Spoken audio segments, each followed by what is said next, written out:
World War II, Philippines. The Philippine Republic. On July 4, 1946, the Philippines joined the World Community Free Nation. So, ang Pilipinas daw ni join daw sa tibuok kalibutan para sa kalayaan. Then, that day of freedom was the realization of the Philippine struggle for independence beginning the Philippine Revolution of 1996. So, 1896, nagsugod tong unsa ni katong Filipino-American War. Then, pag-abot sa 1946, nag-join sila para sa kalayaan kay sa unang panahon, lisod kayo makamit ang kalayaan tungod sa mga mananakop labi na diri sa Pilipinas kay ginailog-ilogan ang atong bansa tungod sa mga likas na yaman.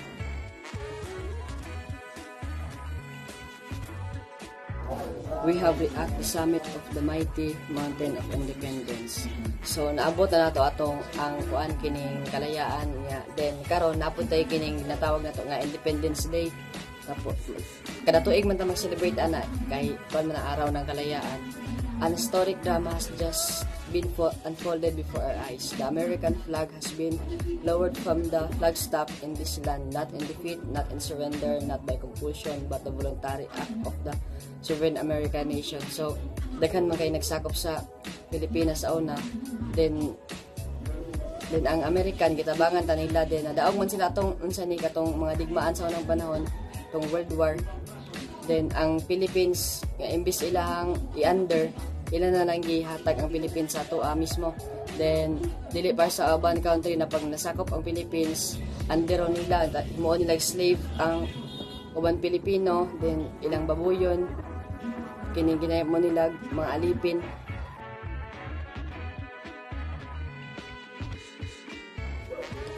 The revolutionary doctrine so morally praise and immortality achieved by the early Americans had not sprung full growth in the American soil.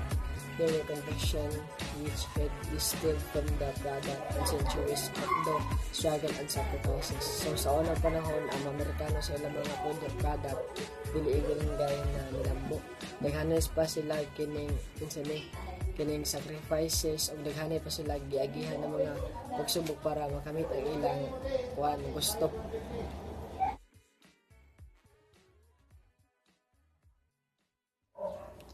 So as we embrace our national freedom, we must see it as other people of the world do not alone of the product struggle and striving, not alone the alternism of America, but also the final product, the world age called question for liberty.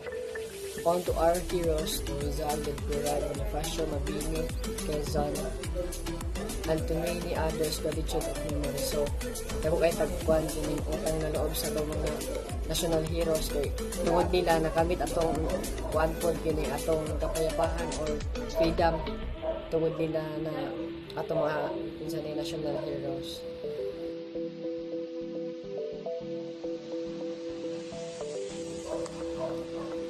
When American troops landed on these shores in 1898, they found in full cry the yearning for freedom and American control had spread by the force of harm throughout the islands. So, kung niabot daw unsa ni mga Amerikano, kung 1898, ilang nakita kay grabe mga hilak sa mga tao nga ilang nakita kay tungod kining nangita sa kalayaan kay ginahimo mag-slave ang mga sinaunang tao.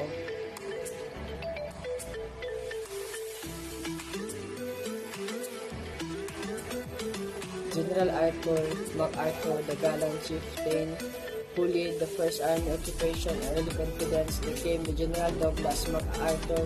Direct dynamic difference has become a legend and military history. So, si MacArthur o si Douglas, si General Douglas, silang duha kay na sila himo na defense para mas mahusgan sila o daghan sila masakop. Tapos, silang duha kay kusgan man nga mga military, kay ilang military, mao gid binansagan sila legend in military history.